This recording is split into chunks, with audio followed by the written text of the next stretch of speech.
talking about that. And then we will also be talking about speech therapy for children with autism, for which my colleague, Ms. Nikita Pirani, she would be joining us. Whatever questions you have about these two therapies, so after I finish my presentation on aquatic therapy, I would take a few questions, any doubts that you have regarding aquatic therapy in autism.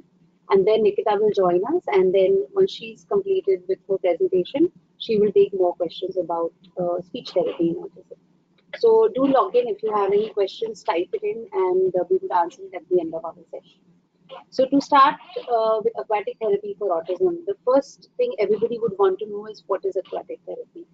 I'm not going to burden you with the jargon of the technicality and give you the definition of aquatic therapy. To put it very simply, aquatic therapy means to make use of water, make use of the unique environment that water provides, the chemical and physical properties of water, so that we can benefit children with autism. We can improve their symptoms, we can benefit them physiologically on the systemic level as well. So why do we want to do aquatic therapy? There are so many therapies available already for these children. What extra or additional benefit is aquatic therapy going to provide? There are two parts to it. First is the physiological benefit of immersion in water. What does that mean? That when we are immersed in water at different depths, waist level, chest level, neck level, our body experiences certain things. There is change in some chemicals, release of some chemicals in our body, which helps in reducing the symptoms of autism, or which helps in the pathology or the disease-causing processes that are going on in the body of these children with autism. And the second thing is it provides a unique and different environment. We all live on land, and I'm sure many of you might have gone to the swimming pools, many of you have gone to Aqua Magic and played in the aquatic rides. It makes us feel very good. At the end of the tiring day, when we take bath and come out, it makes us feel relaxed. So water has a very profound effect on us, not just physically, but on the emotional level as well. And the same effect transcends also in children with autism. So we provide them a different environment to explore their bodies, to explore the surroundings. Now as we all know, they have a lot of sensory processing issues. So they are not able to their brains are not always able to process the touch that they can feel, different textures that they can feel, the sounds that they hear, the visual vision, or what they see. They can't always make sense of that. The lights may be too bright for them. So all of these problems obviously are there on land, and in water we are just giving an alternate environment to see if we can benefit them in certain way. So in the physiological benefit, when we immerse anybody in the chest deep or neck deep water, what happens is there is a compression on all the blood vessels of the body. So water is not compressible. When if I move my hand in the air, I don't come to know that the air exists. But if we do a movement in water, it is very difficult because water cannot be compressed. So it has to be pushed away, and that resistance makes it difficult for us to do any movement. So the water is also always compressing on our body, and that helps to push the blood back to your heart. And that increases the what we call as the cardiac output, or the amount of blood that the heart can pump back, because all of the blood is coming back to the heart. This also increases the blood supply to your brain. We all know that autism uh, is there is some amount of deficiency in the blood supply and the oxygen supply to the brain. Not all the areas of the brain are functioning as much as they should. There are various studies that have been conducted, or some based on the PET-CT scan, where the metabolism of certain areas of the brain, or the function of certain areas of the brain, is reduced. Now, this can be improved, or this can be enhanced if the blood supply can be enhanced to the brain. Now, because there is more blood that is coming back to the heart, and the heart is able to pump better, the blood supply to the brain also automatically increases. This can help in a lot of cognitive functions, memory, emotions, behavioral aspects of children with autism. The second thing is we have two different types of autonomic nervous systems in the body. So two different responses, of autonomic nervous system. So we have a central nervous system which works, which is like an analytical brain. So it takes time for the central nervous system or the brain to process what we see, what we hear, and then respond to that. So the sensory stimuli that we get, and then to respond to that. But there are certain scenarios or certain situations where we need to respond very quickly. Now, in that case, there's something called as an autonomic nervous system that kicks in. For example, if you touch a hot object and you draw your hand quickly, that happens because of a reflex action. These reflexive actions like this are controlled by autonomic systems. Now, there are two types of systems in this, sympathetic nervous system and parasympathetic nervous system. Now, it is thought that in autism, the balance between these two systems is disrupted. So, there is an overactivation of the sympathetic nervous system in autism and depression of the parasympathetic nervous system. But if we immerse a particular individual in the water and if the blood supply is enhanced, then this balance can also be restored just by immersion in water. So we can potentially help in symptoms like hyperactivity, repetitive movements, stereotypical movements that are thought to be caused by this imbalance just by immersing in water. Apart from that, water also has a lot of benefits on the cardiovascular system. So a heart pumps more blood, but the efficiency of heart or the amount of work heart has to do to provide blood to the body also reduces. So automatically the cardiovascular endurance or the aerobic capacity can be enhanced with aquatic therapy. It has a great effect on musculoskeletal system, so the muscles of the body as well. Many of the children with autism show motor impairments. In that they have hypotonia. Hypotonia is where the muscles are flaccid or they don't have enough tone. So because of that, there could be some weakness in performance of certain movements, or they can be awkward positioning of the joints, like there can be hyperextension of the knee joint, hyperextension of the fingers. There can be weakness of the core muscles as well.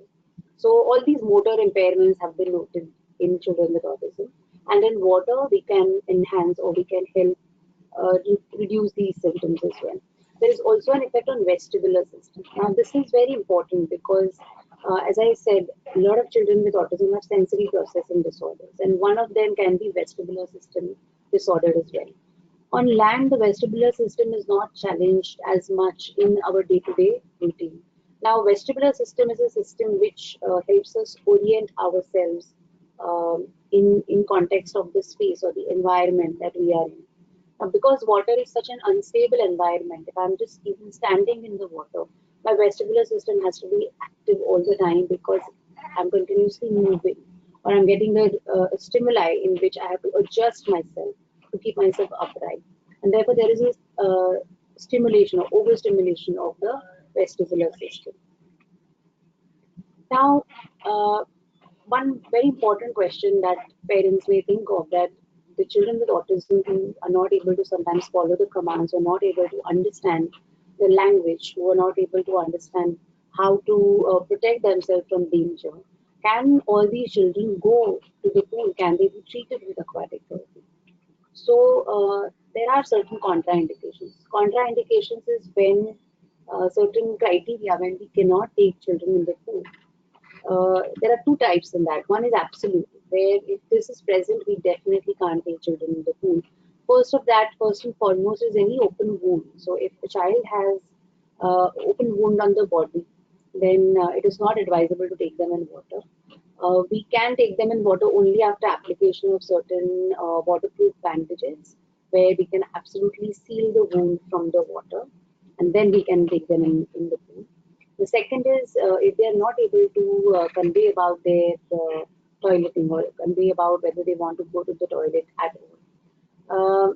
If they can even by gestures convey that, or if they do certain movements with which parents can pick up that now they want to go to the toilet, we can still take them in the pool. But if that's not possible, if there are occurrences of accidents throughout the day, then we can't take them in the pool for to maintain the hygiene and of course for the personal protection from the infection and all of that for the children as well.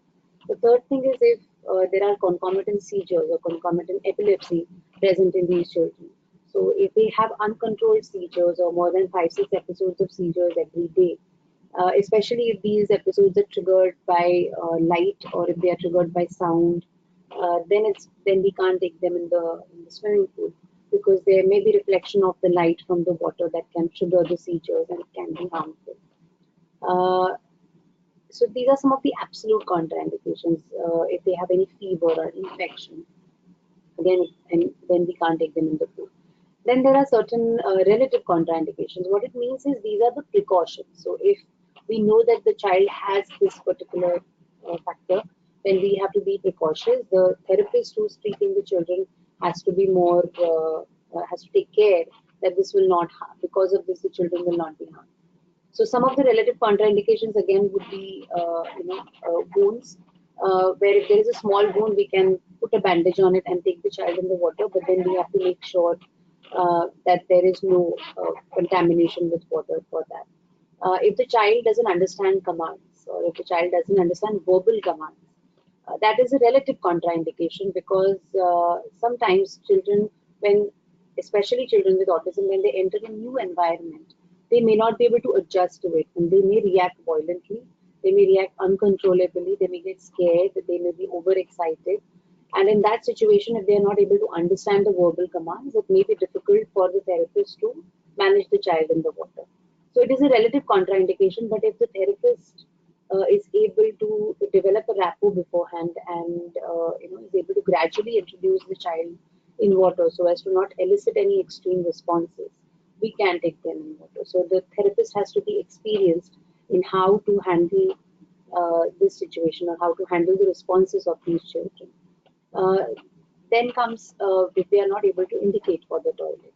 So there are certain children who can non-verbally or through gestures indicate. So that is a relative contraindication. If we have parents by the side of the pool who can help you with that, then we can take the children in water as well. If there are any children who have any oromotor dysfunction, which is very not very common in autism, but some children may have that, where they're not able to control the muscles of their mouth and jaw and everything very properly, then there's a possibility that they may drink and swallow the water, or even may aspirate the water. So that would also be a relative contraindication, where the therapist has to be careful about it.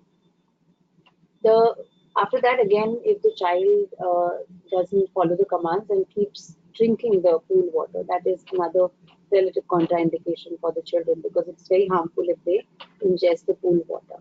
So the therapist has to be very vigilant and very careful.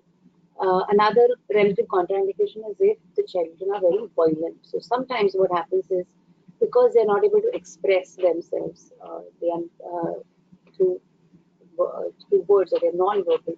Sometimes there can be an emotional outburst, there can be a violent reaction to getting inside the water. And when it's a new environment, they may be afraid, and that fear can also elicit into a violent reaction.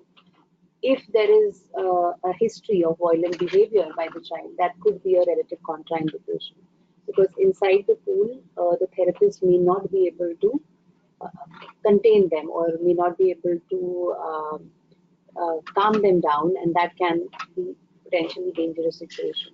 So if there is a history of violent behavior, then the therapist should go with the assistant in the pool, so that we can treat the children or handle the children in a better way. So these are some of the cases where we'll have to be precautious, and some of the cases where the children may not be able to take aquatic therapy. Now, is it safe for the children with autism to swim or participate in aquatic therapy? Now, as I said, because they have some problem in following commands, can we really teach them to swim? Is it safe for them? Will they drown? So there are all these questions and fears in the minds of parents. There have been, of course, in my experience, the children with autism can go to the pool, and they are they are conscious about putting their mouth in the water. They somehow understand that, to hold breath when they go inside. For some children, when they don't understand, we have to be careful. But it is a safe environment. If it is supervised, it is a safe environment for them. And there are various studies that have shown the same. So is a swimming or a water training program, does it improve the water safety and the social behaviors in children with autism? So, excuse me. This particular study showed that aquatic therapy intervention of as less as even 8 hours. So even if you give them 8 hours of exposure to water, it can still improve the water safety skills as well as the social skills in children with autism. And there are several other studies which suggest that an aquatic therapy program or a swimming program can definitely improve the safety of these children in water and their water skills. Now, we also would like to know what are the effects or what are the positive benefits that the children will receive after aquatic therapy. So there are various studies that have been performed. This particular study shows that after 10 months of aquatic therapy intervention, there was a significant improvement in functional adaptation. So how they performed different functions of daily living, emotional responses. So sometimes the children have they don't have controlled emotional responses. They may overreact to a particular situation. So that there was a difference in that after 10 months of aquatic therapy intervention.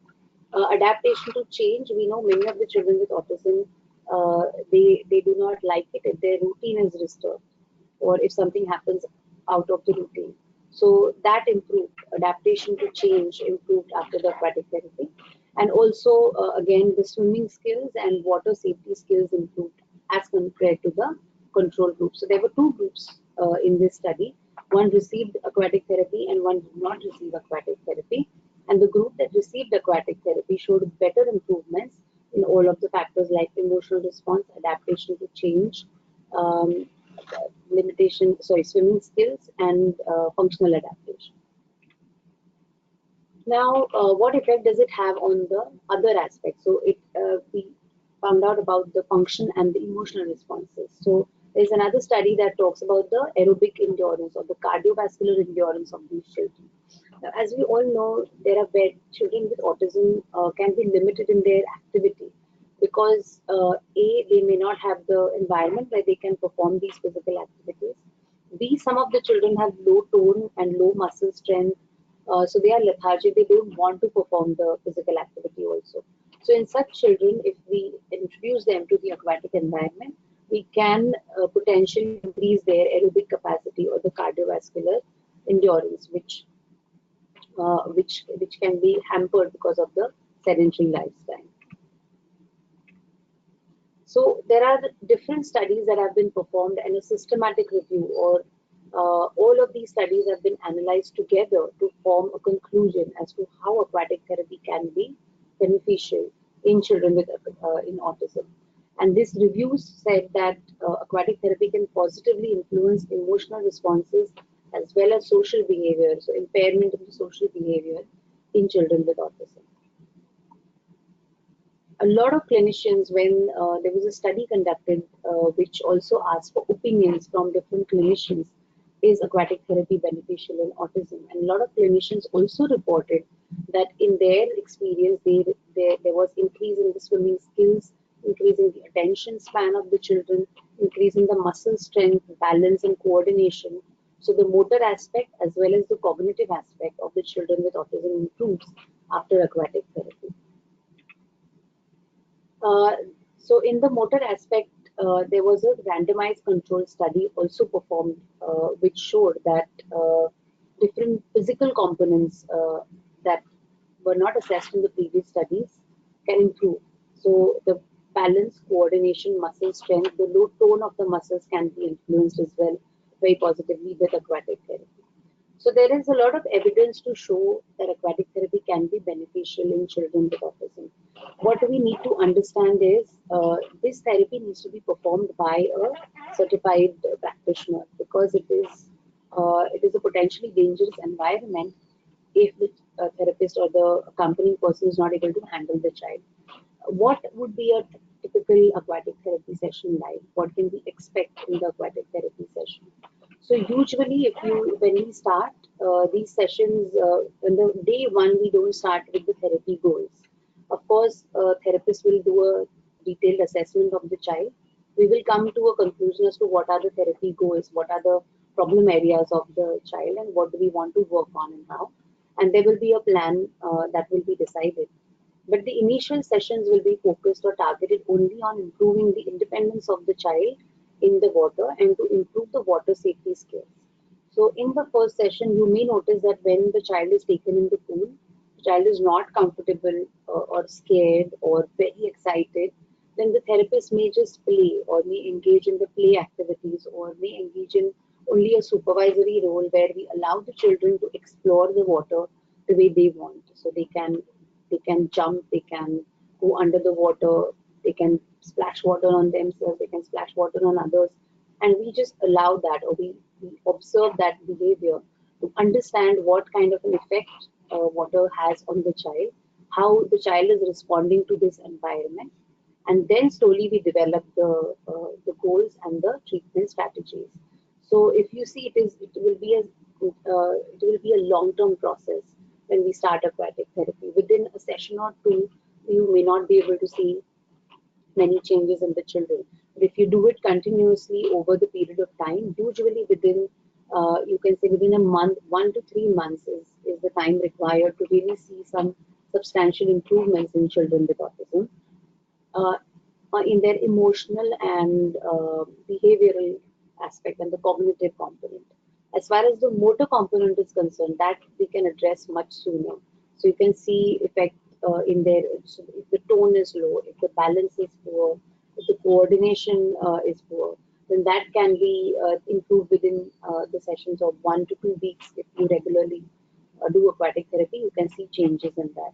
But the cognitive component takes a larger time. We also can engage these children in the group activities. So aquatic therapy can also be performed in the group setting, where we can invite even parents in the swimming pool, which also increases the relationship and the behavior of the child towards the parents as well. So we can have the child and the parent of and 2, 3 children and their parent in the pool and perform a group therapy session. This also improves their social skills, or this improves their exposure to a social environment or a social scenario, and that can lead to reduction in their social behavior impairment. So there are various ways aquatic therapy can benefit these children. It benefits their bodies and their physiologically, whatever the disease processes are going on, it can benefit in that. It can also benefit them on the symptomatic level to improve their attention, to reduce their hyperactivity. It also improves the sleep disturbances that these children may face, that many of the children with autism don't get proper sleep. So that can improve with aquatic therapy as well. So there is a lot more to learn about aquatic therapy in autism. Of course, in 20 minutes, I hope I have been able to answer some of the questions that you all had about what is aquatic therapy and how it can benefit the children with autism. If you want to know more, of course, you can log on to the website of Autism Connect. You can get more information. You can get in touch with one of the people from Autism Connect if you need to know more information about that and find out more about aquatic therapy. So there's a small video that I'm going to play now, which is of a parent with a child with autism and the experience that she had with aquatic therapy. This child was always used to water. He used to go in pool since the age of 3. But when we started the targeted aquatic therapy program or a goal-oriented program for him, we started seeing much more benefit in the child. So I'm just going to play that with you now.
So there's a minor technical error, so the video is not playing very well. I'm just going to play that for you in a minute. In the meantime, if you have any questions about aquatic therapy in autism, do type in.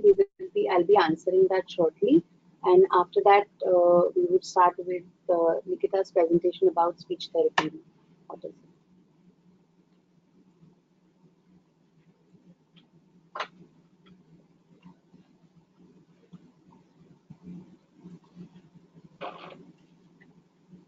Okay. My name is Phyllis, mother to Dan Kilimo, and Dan is 9 years old.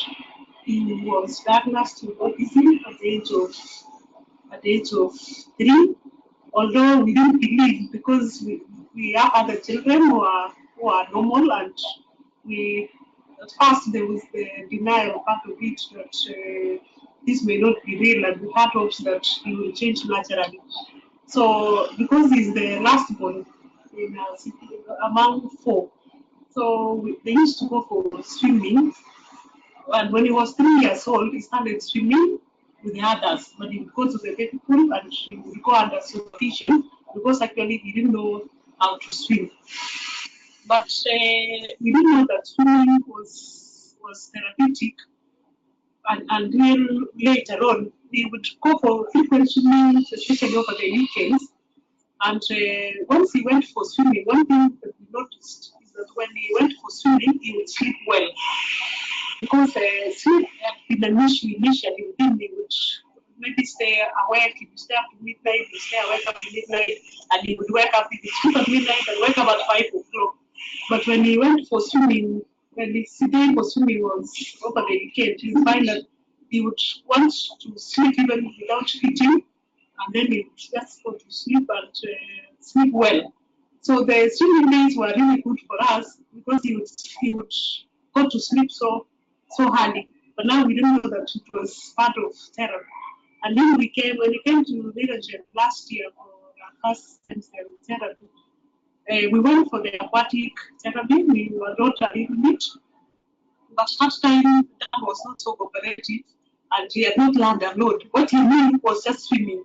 So when the therapist was trying to coach him on different activities within the swimming of the pool and the aquatic therapy session, he was not able to pick up and catch up, and he still had a lot of activity by then, and he was not listening and cooperative. But today we saw a lot of changes, and we were so excited that surely we should start one back at home, because back in Kenya we don't have such therapeutic swimming pools, but we have the normal swimming pools. So we were so excited today that he was able to pick all the animals which were down in the pool, and he was able to do all the exercises that he was given. We really got excited, and we hope that one day we'll also have such a replica in our country. So we're excited and we are thankful. So as you saw, as she said in the video, it helps children with autism in their sleep patterns. It also helps to improve their the social behavior, their hyperactivity, their command following. Everything can be better. So thank you very much for being with me for the last 20 minutes. If you have any questions, do type it in, and I will answer the questions now.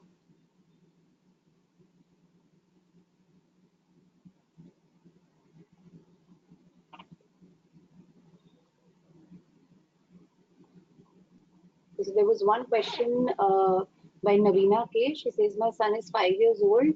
Is this therapy applicable to him? So yes, of course, age is not really a limitation or an absolute contraindication. We have also treated children as young as 2 years and 2.5 years in the pool as well. But we will have to see if your son can fulfill other criteria that I mentioned. So we'll have to do a screening for him to see if he's eligible for aquatic therapy. But yes, a child as old as 5-year-old can also be treated with aquatic therapy. Another question by Caroline Gathuni. She is asking, can a parent do the aquatic therapy with her child, her or his child?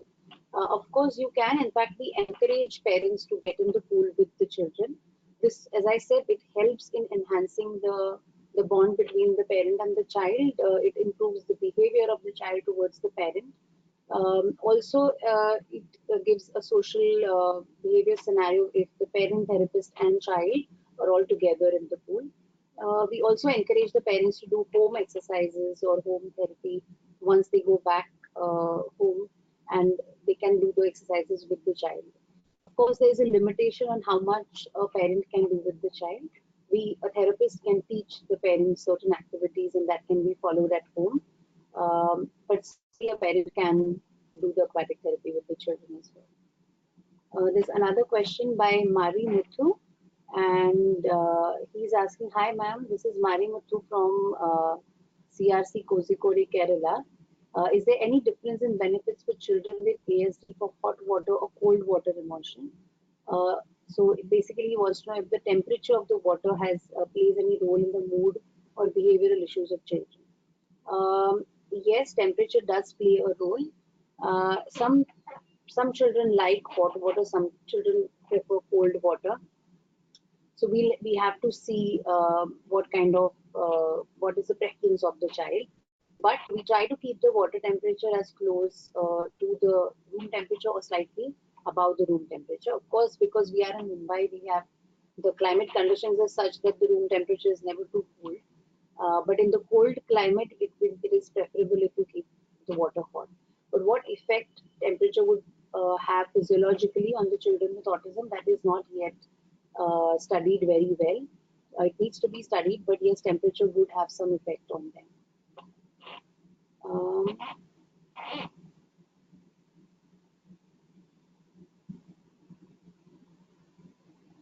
so Carolyn Gathoni again has asked, must a child first know how to swim? So no, the answer to that is no. Even if the child doesn't know how to swim, we can still do aquatic therapy. But as I said, the initial few sessions would then focus on getting the child to be comfortable in water and to be independent in water. So we will teach some water safety skills to the children. So basically oromotor control, their breathing control, their ability to not breathe or not swallow the water when they go underwater or when the mouth goes near the water. So first 2-3 sessions we focus only on improving these skills, and once these skills have improved, then um, we can start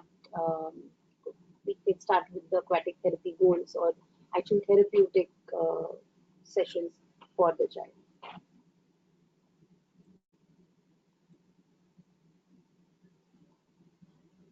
So there's a question by Navina, is this therapy available in Pune? Yes, Pune, there are a few centers. I'm sure on Autism Connect, we have a directory for all of these therapies where you can access these therapies from and the therapists that provide. So I'm sure in that directory, if you go, you will be able to locate certain centers in Pune as well. Do you use any obstacle course for activities, especially for apraxia issues? We can use the obstacle course as well in aquatic therapy. So there is no limit on what we can or cannot do. All the therapies or all of the techniques that we use on land can be adapted to water as well. There's a question from Janardhan Srinivasan. Hi ma'am, this is Janardhan from CIS Center, Chennai.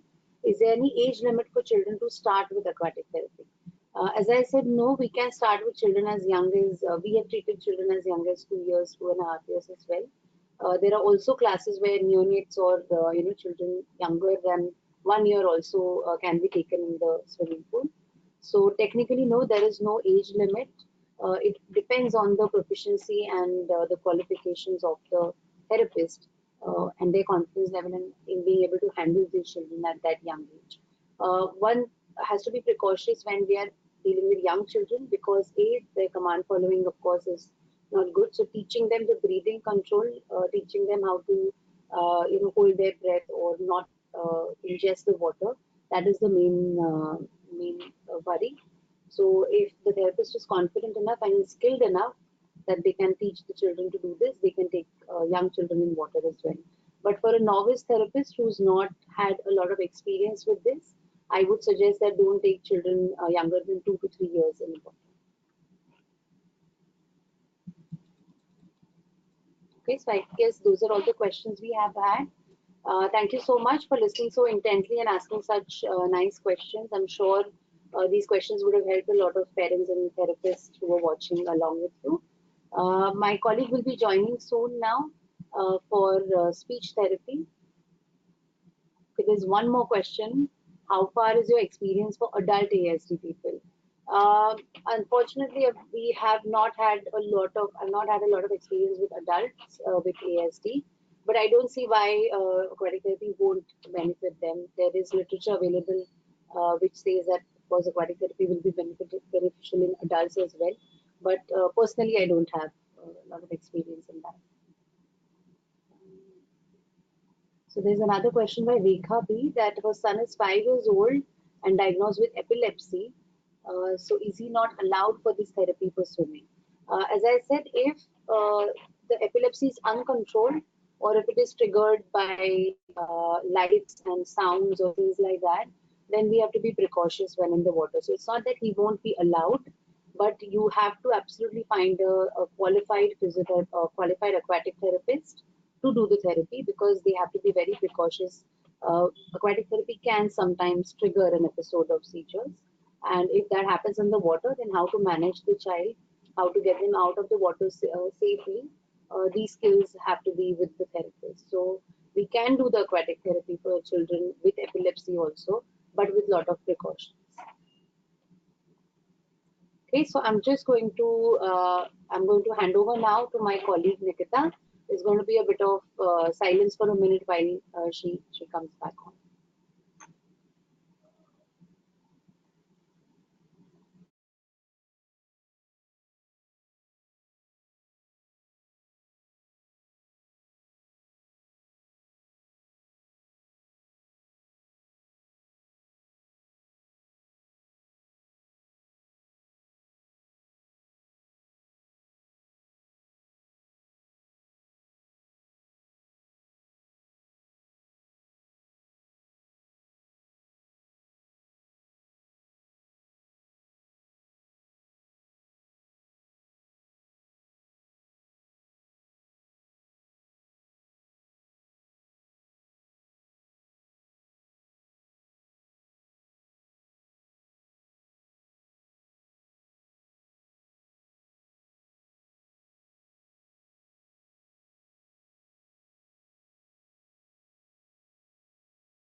Hello, I'm Nikita Karane. I'm a speech language pathologist. We had a beautiful talk by Dr. Amruta just now about aquatic therapy, and we're moving on to speech therapy in children with autism. So, I just want to start off by saying that um, when we talk about speech therapy in autism, it's not only about speech, it's about three main things, that is speech, language, and feeding therapy. So when we are going through this talk, it would be nice if we all keep in mind about all three domains. Mainly it is because initially, about 2 to 3 decades ago, when speech therapy was spoken about, they used to mainly work on speech and language. Feeding was so far ignored in the domain of speech therapy. But now it's gradually been introduced, so we'll talk a little bit about that as well today.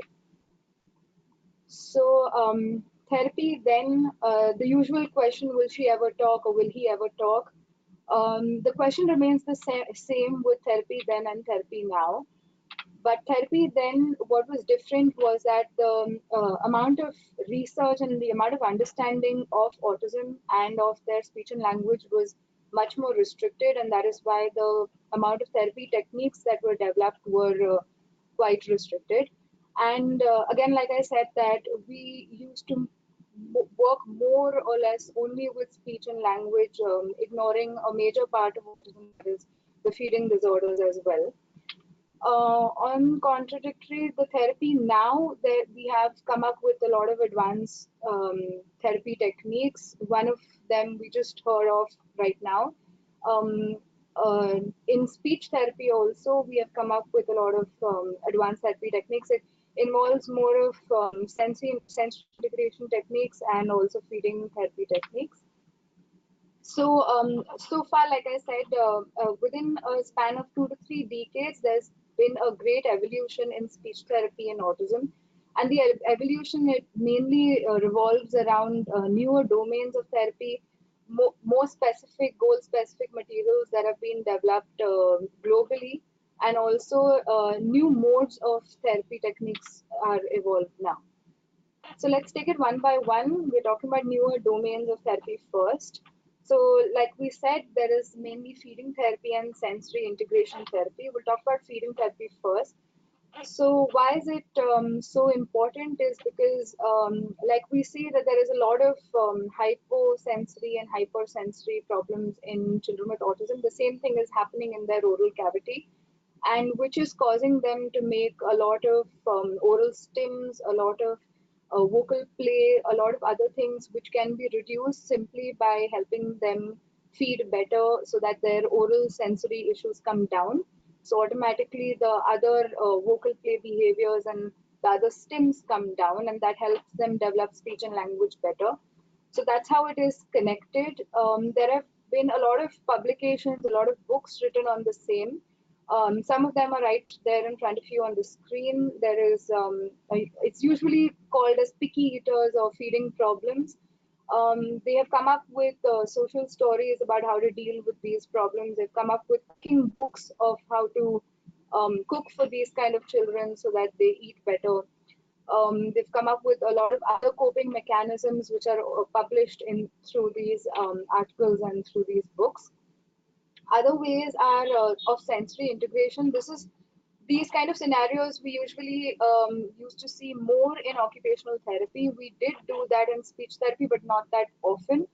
But now, since the integration has come up a lot more, a lot of speech therapy centers now believe in giving these kind of sensory integration breaks or keeping them in these kind of environments even while doing speech therapy so that they absorb the language and the speech better.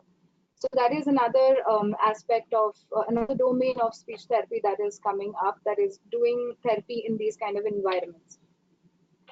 Going next to goal specific therapy material. So earlier, speech therapists used to usually develop their own material, develop their own flashcards, make their own, question answer material.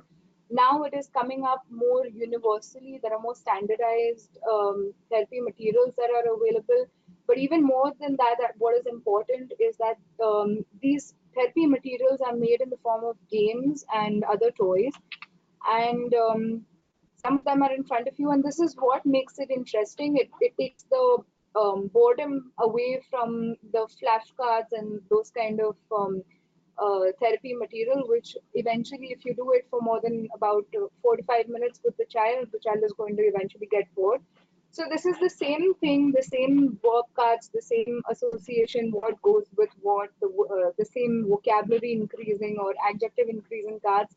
It's the same material but put across in a very attractive way so that they're not bored of it.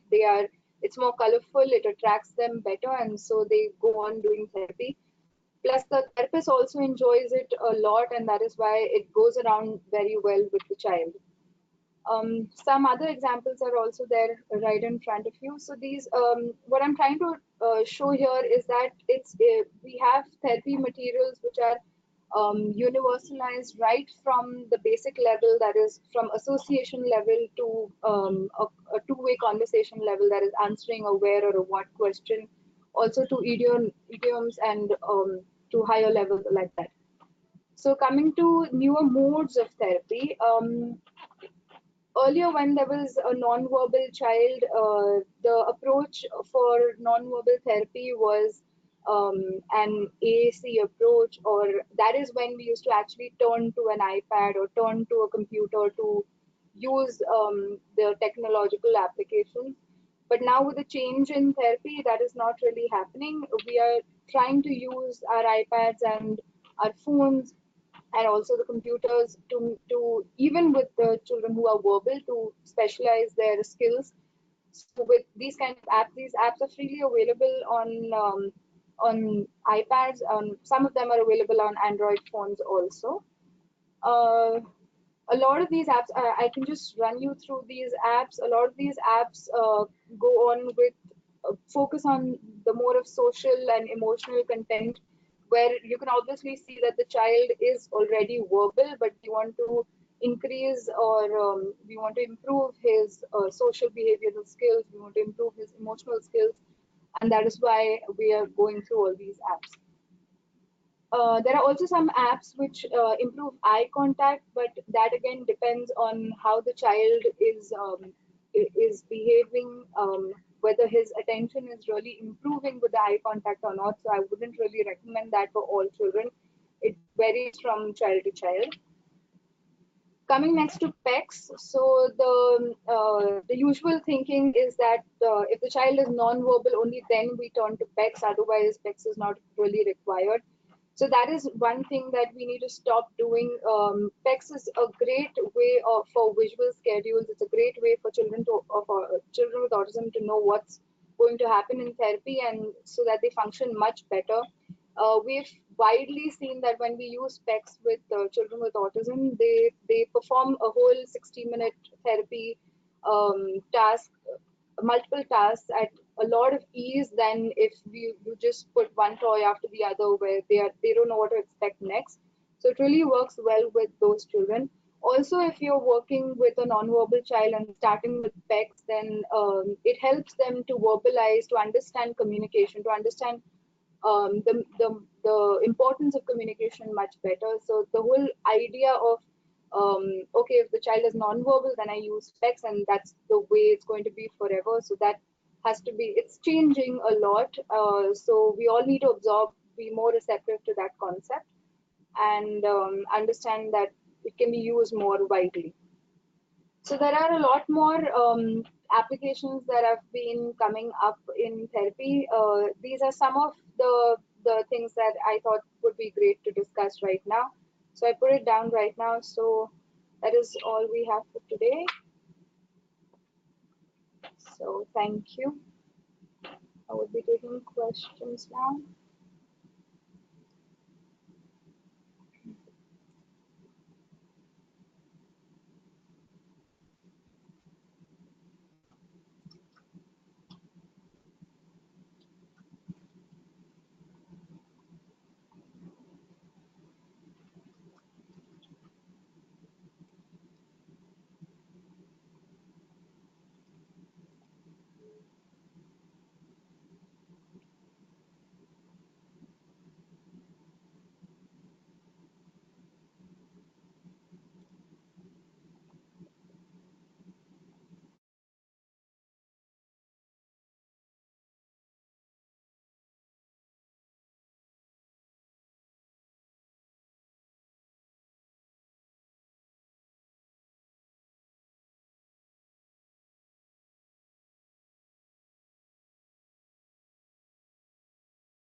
Okay, so we have a question from Mari Mithu, which says that, ma'am, is those new applicable apps available in local languages? Currently, these apps are available in English. There are some apps which are available in local languages, like Jello is available in local language. Avaz is available in local language, but not all of them are available in Indian local languages. Um, Caroline was waiting for the oral message. Okay. Um,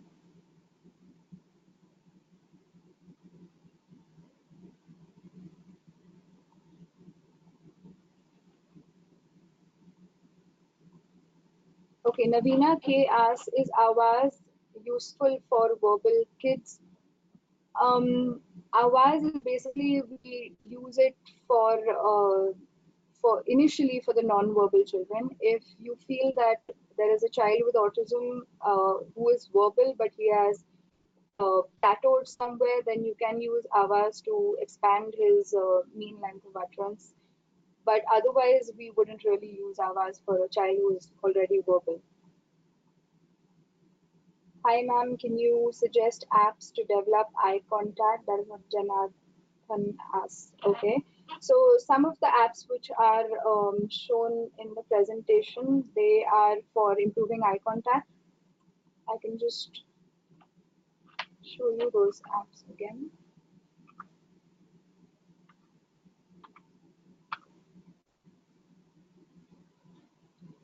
Yeah, so if you can see this one, it's a, in the bottom on the left, it says look electric engineer. That's the one that is to improve eye contact. It basically has an enlarged picture of children, and the eyes of those pictures come up with numbers. And then there is a dial pad there, so you have to look into the eyes and click on the numbers. If the eye says, say, 9, then he has to click on 9. So that way, it helps to improve eye contact, and that is the basic level, and then there are levels to it. So that is one way, one app that which is really helpful to improve eye contact.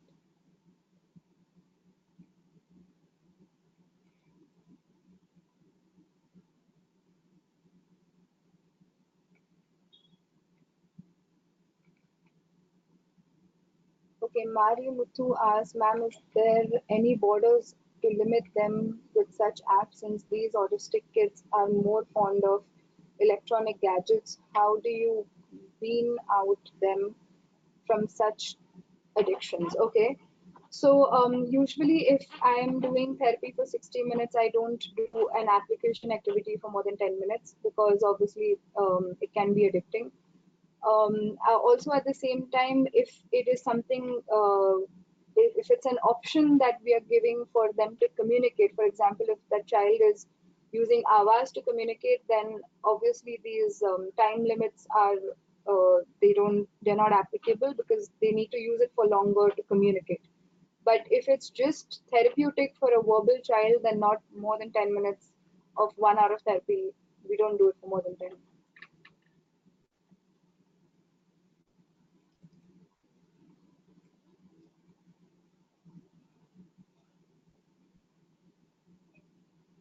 How to improve the writing skills in autism children? That's what Navina asked.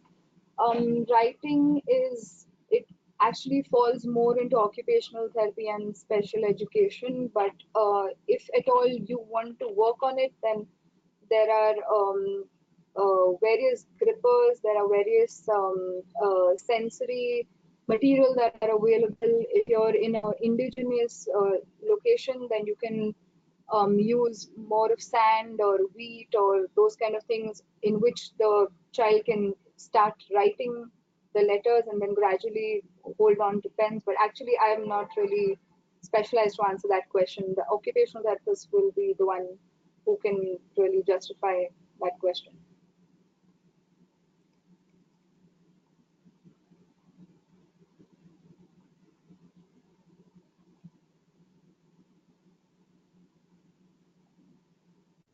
Okay, there is a question that says, ma'am, this is on PEX. Can we give PEX for echolalia? Okay, echolalia is basically one symptom that I personally do not treat. It weans off with it. It's like it's something that outgrows with the child. So that is really not something which, it's not a deciding factor of whether you want to put a child on PEX or not. So also another thing is if the child has echolalia, then they are doing it to communicate with you in a certain way. So I would not put a child on echolalia on PEX. I would try verbal with him for longer. Of course, I would use pictures with him for easy communication, but not put him entirely on text. Like I said, visual schedules or those kind of methods, you may use those pictures but not put him on PECs. Navina K asks, why do autism children repeat statements? Okay, that is what we were talking about, echolalia. That is, so like we know that there are different types of echolalia. There is immediate echolalia, there's delayed echolalia, there are other types of echolalia. Basically, why they're doing it is they're trying to communicate to the adults around them in a specific way, but they don't know how to frame their own words or sentences, and that is why they simply repeat what they have heard in a particular situation which they relate to. For example, if the child has heard a phrase when his mom was angry, if he's heard maybe sit down when his mom was angry, then if someone else is angry, he might just repeat the same thing. So that is delayed echolalia, but when he's doing that, he's trying to communicate that someone is angry. So echolalia is basically done when the child wants to communicate with you. So that is one thing that you do not want to suppress. They will outgrow it. You just want to keep doing, keep giving them more and more language, so they outgrow it easily. Okay, we have a question which says, my kid is non-verbal with hypersensitivity. He is not able to bite or chew food. So what is the best therapy for him? Okay, so this is a very common complaint which is seen in children with autism. This is exactly what we categorize into as feeding issues. So what I would start with a child like this who is not able to bite or chew is there are chewy tubes which are available. So we start with that. Usually we don't start with something which is edible directly because they are completely defensive to it. So you don't want to start with edible things. So once he is okay with the chewy, then you gradually start putting tastes on the chewy, like salty or some sauce or some chocolate or something which he can lick and still go on chewing. Even after he is able to do that, I would usually put small fruit pieces in a piece of gauze and give it to them in the mouth so that they chew and get reinforcement of the juice, and then gradually take him to foods. So it is a multiple step procedure. It's not something that you can just do one day, but if you keep doing it, then they do get there.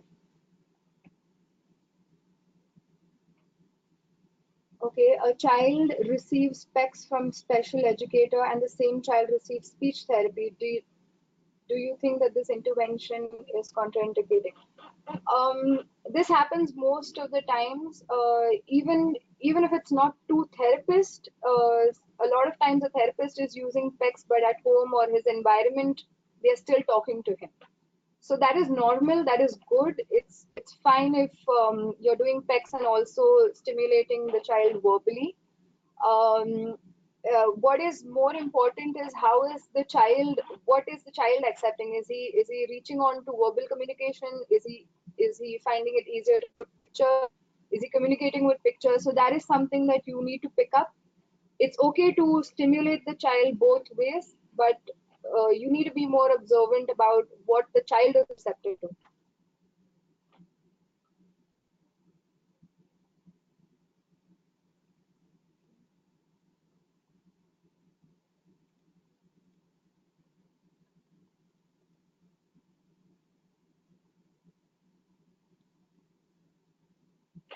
All right, so I think that is it.